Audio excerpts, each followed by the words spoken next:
You're listening to Vote Her In, a collaboration between two broads talking politics and author Rebecca Sive. On today's episode, we speak with Tina Tchen, President and CEO of Time's Up.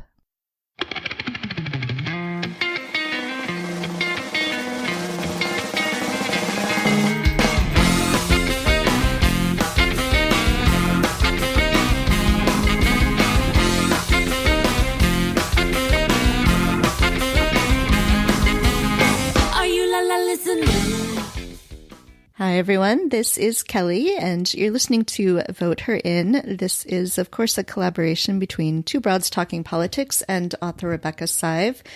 Today, we are all coming from Chicago, but, of course, are sequestered in our own houses. So, once again, broadcasting from quarantine. So, I am now going to turn it over to Rebecca, who will introduce our guest. Hi, Rebecca.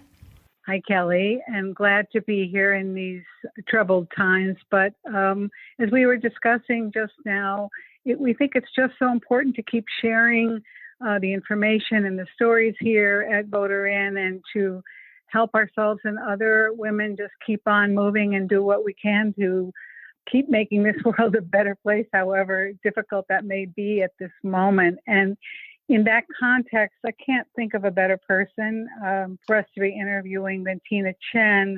Many of you may know her as having been Chief of Staff for First Lady Michelle Obama. She and I started out back in the day with the honor of working for another great Chicagoan, Harold Washington, first Black mayor of Chicago. And one of the treats of that time that continues is figuring out, well, here are the issues we need to work on. Here's what we need to do next. And Tina has just come to the fore since then, both locally, nationally, internationally. And she's going to share with us today some of her thoughts about her current work and her path to it and what she sees coming up.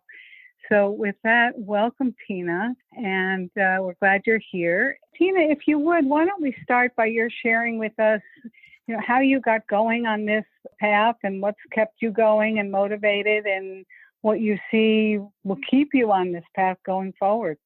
Well, thank you, Rebecca. And thanks to both you and to Kelly for having me on, especially at this moment, and I hope that you all and everybody listening, you and your families are safe and healthy during this time.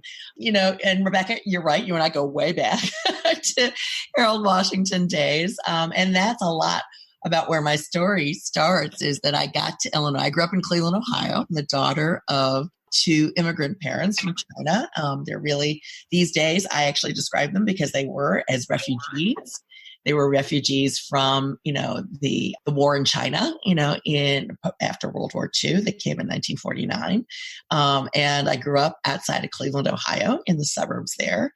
In part because my dad decided that, he heard from friends and family that the high concentrations of Chinese in the coasts in New York and San Francisco were experiencing a lot of discrimination. So as I often say, he decided to raise us where there were no Chinese at all, which was, the suburbs of Cleveland, Ohio in the 50s and 60s. And, from there, I got started on this path really right after college. I got married after college to a guy from Chicago. That's how I wound up in Illinois in 1978, working in Springfield for state government. But it was during a time, as you'll remember, Rebecca, when, Illinois, and Springfield, Illinois in particular, was the hotbed of American feminism. Much to, I think, people's surprise now, but it was at a time when we were trying to get, the Equal Rights Amendment passed, and Illinois was the only northern industrial state that had not ratified the ERA at that time. And so everybody was focused. All the national, women's rights groups were here in Illinois, and we were doing marches, and people were, there were nuns on hunger strikes. And it was a very heady time for me in my, 20s at that point to get exposed to that level of activity. I became an officer with the National Organization for Women, but it really was my exposure in depth and right away to the fight for women's equality, and became, a lifelong fight for me as I proceeded, then after that work to become a lawyer, and then working for a corporate law firm, and then moving my way into politics as well. And, always working on women's politics and gender equity issues. My mother grew up in Parma, Ohio in the 50s and 60s. So other side of Cleveland. The other side, on the west side. Yeah. The west side. Yeah. But yeah, no, it's a very familiar area to me. I wanted to sort of then talk some about your experience with the White House Council on Women and Girls, and working with First Lady Michelle Obama and with Valerie Jarrett, to talk about the priorities for women, for girls, how to make sure they got the attention from the federal government, and how that led then to the work you're doing now.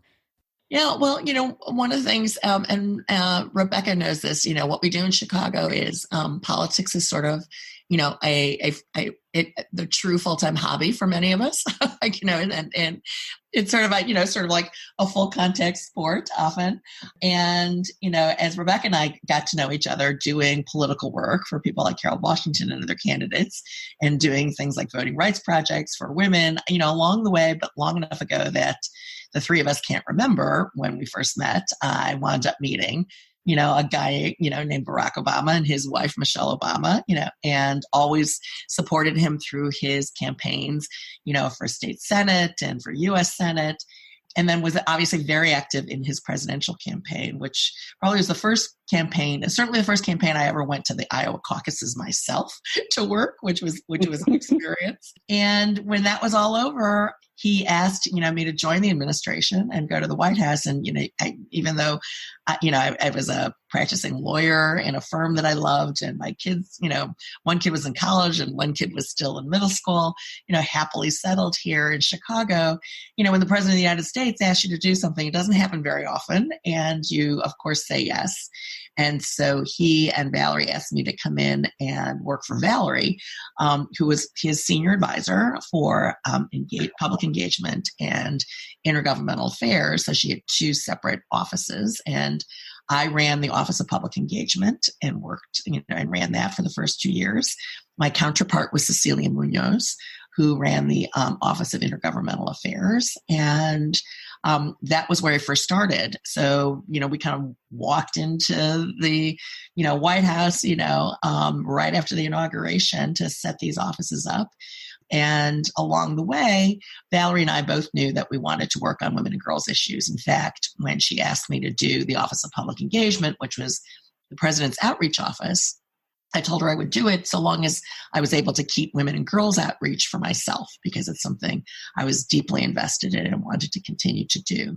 And so in the early weeks of the administration, we worked with the president and decided that we would, instead of creating a new White House Office for Women and Girls policy, which had existed during the Clinton administration, we wanted to try a different tack and actually create a White House Council on Women and Girls that would include all of the White House policy offices and all of the cabinet agencies. So really basically the entire federal government, their leadership being members of the White House Council on Women and Girls, because we didn't want their, as important as it would have been to have just an office for women and girls policy, we wanted each federal agency to own the issue of addressing women and girls. And the president said that on March 9th of 2009, when he signed that executive order and said, every part of the federal government will touch the lives of women and girls in some way. And we want every part of the federal government's leadership to be thinking about that every day. And how are you going to better the lives of women and girls? How are you touching the lives with what you're doing with your policies and programs? And, I was the executive director for all 8 years, and Valerie was the chair for all 8 years. And, I think we did some amazing work, with all of our fellow agencies, both each individual agency placing women and girls at the top, places like the Department of Transportation, for example, who did some amazing work. But then also collectively, like holding the first ever White House Summit on Working Families, which we did in 2010, I think. And then, our concluding event, which was the United States of Women Summit, which we held the first one in 2016, which brought together all of the issues, domestic and international, and all of the organizations and grassroots activists who are working on women's education and women's economy and health and violence against women together in one moment, so everyone could connect with one another, celebrate the work that we had done in the Obama administration, and lay the groundwork for the future, because we actually, Valerie and I, have kept the United State of Women going through the UnitedStateOfWomen.org, which still exists to this day, and is still bringing together women across issues at the grassroots level throughout the country. So one of the things, of course, unfortunately, that keeps on going is harassment of women, along with the other challenges we face on the pay front and in our healthcare. Can you talk a bit about how, the path that went from the White House to realizing that you really wanted to step up into a leadership role to combat harassment and to lead the Time's Up effort? Well, a lot of that, Rebecca, is sort of like the coincidence of right place, right time.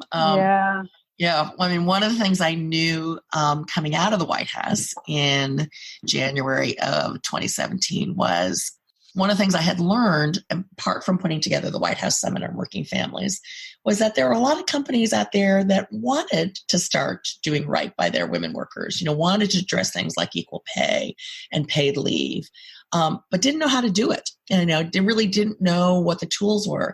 And a lot of times it was their own lawyers, for example, who were saying, well, don't do that equal pay study, right? Because we don't want to generate the data that shows we got an equal pay problem. So when I decided I wanted to go back to private practice in 2017, I thought there was a market there to actually build a practice that would help companies rebuild their workplace culture. So I joined a law firm, Buckley, LLP, and I'm grateful the partners there gave me the ability to build a workplace culture practice. I will tell you that I started that practice in September of 2017. About 3 weeks before the first Harvey Weinstein article appeared, right? So that's why right place, right time. Because, and I'll be honest, I was wondering a little bit during those first 3 weeks, well, I think this is a good idea. Now, how am I going to get people to hire me? And then the first Harvey Weinstein articles appeared in the New York Times and the New Yorker. And all of a sudden the phone stopped, couldn't stop ringing around companies needing help, right, on how to address sexual harassment. Mm-hmm. And more than that, not just how to investigate bad things that had happened, but how would they really address it proactively for the future, right, and build better workplaces. And then in another right place, right time, I happened to be in Hollywood in about another 3 weeks later after the articles appeared, meeting with some folks that I had met during my White House years in LA. And Michelle Kidley at CAA pulled me into her office and told me about this group of women in Hollywood who had started spontaneously meeting with one another in the wake of those articles. And these were women who, up until the articles appeared, really thought they had been alone in experiencing what Harvey did to so many women, and only then just realized for the first time they had a shared pain. And they were getting together to talk about that, but to their credit, very quickly realized they wanted to turn their pain into action. And they wanted that action to be not just for themselves. They recognized quickly they were women of privilege and they had a platform, and they wanted to do something that would actually reach, the thousands of women workers in low-wage jobs, in the restaurant industry, in the hospitality industry, in the farm workers, who were sort of suffering without any resources. And that's when we came up with the idea of Time's Up. It's a name that was born. Mm-hmm. Rashida Jones and Kate McGrath came up with the name in a meeting, spontaneously. And we put together very quickly and worked with the National Women's Law Center folks to put together the Time's Up Legal Defense Fund, because it became clear, first of all, as more and more women were speaking out, through #MeToo that Tarana Burke had started years before and started sharing their stories. Well, those women started getting sued or threatened with lawsuits for defamation. So they needed legal support in that. And then we also learned there were thousands of low-wage women who, although usually if you have a claim for sexual harassment, you get your wages back and you can get attorney's fees. If your wages are really low, then your recovery in that kind of lawsuit's really low. And low-wage women can't find lawyers, right, to take their cases. So even though it's been 30 years since sexual harassment was outlawed by the federal government, 30 years later, there are thousands of low-wage women in particular, but lots of women up and down the wage scale who have been unable to find lawyers to take their cases. And so we created the Time's Up Legal Defense Fund. Gratefully, the National Women's Law Center stepped up to run it because they are a well-established women's rights legal organization. They had the expertise. And that's what got launched, at the Golden Globes with Oprah Winfrey's amazing speech. We raised $24 million right away. It's, I think, one of the biggest fundraising campaigns GoFundMe has ever had. 100% of that $24 million went to the National Women's Law Center to operate the Legal Defense Fund. It has, in the last 2.5 years, served over 4,800 individuals and continued to go. And along the way, we also saw the need for an advocacy organization. So Time's Up Foundation and Time's Up Now were created, a 501c3 and a 501c4, to advocate for changes in laws and in companies and in our culture to help support sexual harassment survivors. But more than that, Rebecca and Kelly, because we know, we don't want to just deal with sexual harassment in the aftermath, right after it happens, and helping the survivors of that, but you want to stop it from even happening. And that really requires building better workplaces, right? Building better workplace culture.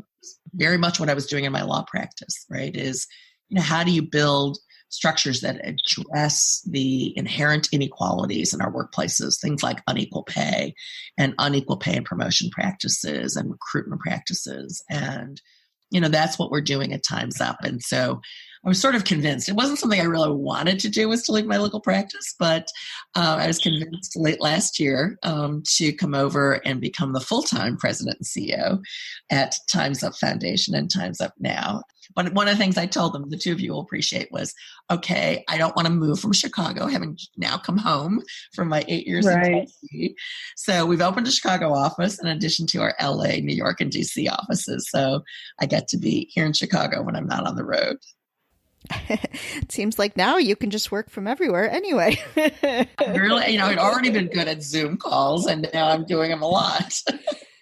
So one of the things, before we talk a little bit about the voting side of your work, I know that you've moved, as you pointed out, with the foundation and the C4, quite proactively into this area of advocacy as well as litigation. And if you could just kind of spell out for the listeners how they can get involved in that and be active participants while safely at home.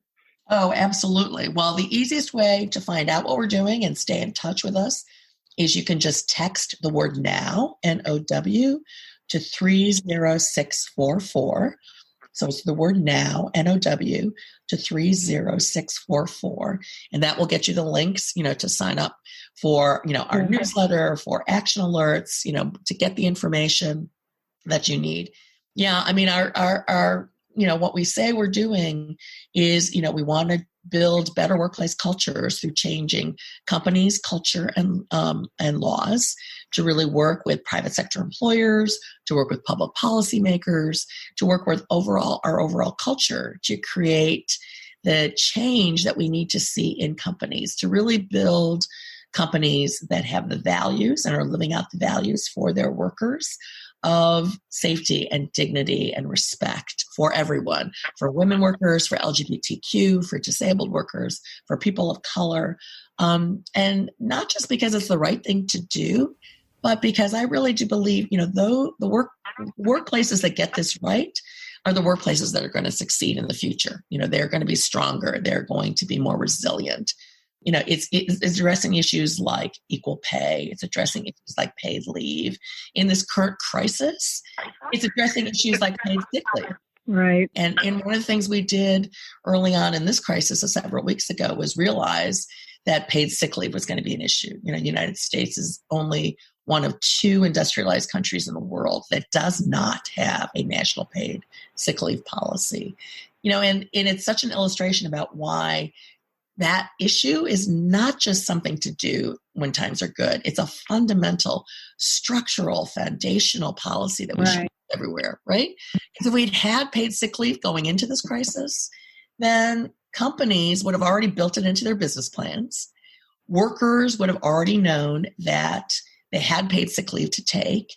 Workers would have started staying home when they were sick, early on in the crisis, and we'd collectively all be in a much better place.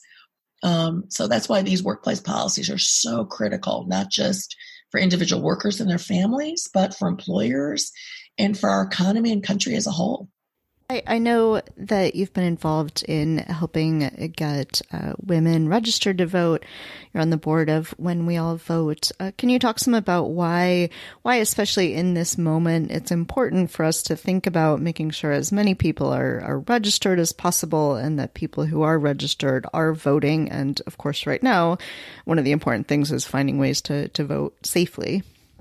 Oh, absolutely. These issues that we're talking about, a lot of it is made by public policy, right? The lack of a national paid sick leave policy. Congress just thankfully passed some protections, right, in the new CARES Act, but because of the, Republican pressure, put a lot of loopholes into it, like, the legislation that was just passed by Congress, exempted employers of over 500 workers. The new then, Trump administration Department of Labor regulations that came out just a few days ago put even greater loopholes in for small businesses and requirements that weren't even called for under the legislation that was signed into law.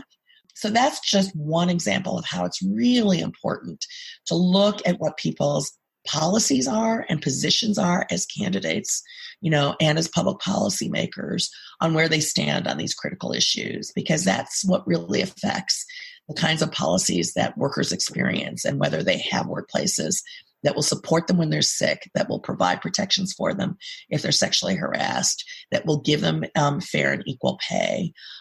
We did, for example, through Time's Up Now, we collaborated on a town hall that you can, if you text 2020 to 30644, or you look on our website, timesupnow.org, you'll get a link to the town hall we held during the primary season with fortune.com that really asked all of the candidates at that time. There were many more than there are right now, but they're all the candidates in both parties for their positions on these issues of childcare and sexual harassment and equal pay for their policy positions. And we lay those all out there. And we ask everybody to make sure you're informed about the different policies the candidates have, because it makes a difference. And there are some stark differences between the candidates we head into this fall election. And it will really, really make a difference, and to be informed. And to also, it's so critical now to get registered and to make sure that people get to the polls. So When We All Vote is actually doing a collaboration with United State of Women, both of which are organizations that I am a part of, to make sure that women in particular are informed about the ways they can get registered to vote, and about the importance of turning out to vote, and the importance at the grassroots level of local races and at the national level. So it's so critical. So we actually have a gender equity voting collaborative, started as a coalition effort between When We All Vote and United State of Women, to really work with grassroots organizations across the country to make sure everyone is coordinated, everyone has the best-in-class tools available. When We All Vote has a great text messaging tool that we can use to get people the ability to get information about registering online, which is so important to do right now while we're practicing safe social distancing. And it's going to be important to be active in this as we head into the fall, so that we make sure that every state actually implements safe but also inclusive voting practices this fall. On the voting matter, and I know you know this, Tina, we were sort of encouraged and decided to do this podcast because as a follow-up to my book, Vote Her In, about electing a first woman president. And obviously that's not going to happen in 2020, but I wonder whether you could just share from your standpoint, working on these voting projects, what you're seeing among the women that you're doing outreach to, and their interest in seeing more women elected, even in seeing a woman president. So I think, we've seen just increasing activity since 2016 of women who understand the importance of voting, understand also how important any one vote can be. If you look at the margins of victory in many of these key races and how close they are, and who have been inspired to vote themselves. So I think you can look at the 2018 midterm elections and the incredible number of women, including, for example, Lauren Underwood right here in Illinois, right, who aspired to run, who ran in districts where people thought they didn't have a chance, who were, inspired, the women and men in those districts, to see the importance of, women who understand the issues that average voters are experiencing in their own lives. And that includes significantly these issues that we're talking about today around working families and what, workers are experiencing in their own lives. And I expect that as we come out of this healthcare crisis and this economic crisis to be even more important to people this November, is to see candidates who understand the struggles that working families have and are responsive to those. And so I think, women voters are going to be looking for that. They're looking for women's leadership. You've also seen, in the last several weeks, how it's really been women leaders who've come forward, right, like Senator Patty Murray, like Congresswoman Rosa DeLauro, like Speaker Nancy Pelosi, who have really pushed for these important protections in these recovery bills, like childcare and, like making sure unemployment insurance was expanded, for everyone. And it's going to be even more important as we go into the recovery period to keep those things front and center. And it will take, women using their voices. It's something that Time's Up is really focused on. We want to make sure people understand these issues of protecting workers, especially working families and working women, aren't just luxury items to do when times are good, but they are essential items to keep doubling down and investing in when times are bad, because that's what will build not just stronger individual workers, but they will build stronger companies and they will build a stronger and more resilient economy overall. But that really takes leadership, and it takes paying attention to, the leaders in both parties and what their positions are, and, to vote based on those issues. I can't think of a better way to close this chat we have been having with Tina Tchen, and encouraging us to move forward, as one of our earlier guests encouraged us also to do, and focus on the issues of concern to women in bad times as well as good, or as hard, and working as hard as we can. So I want to thank you again, Tina, and I know Kelly would like to say thank you and any parting words from her. Yes, absolutely, Tina. Thank you so much. And to everyone, hang in there. We will all keep moving forward. I think these are very hard times, but it's really shining a light on all of these issues of inequality and how we really need to take care of them. Well said. Thank you so much, Tina. Oh, well, thank you for having me. I enjoyed it. The Vote Her In segment is a collaboration of Two Broads Talking Politics and author Rebecca Sive.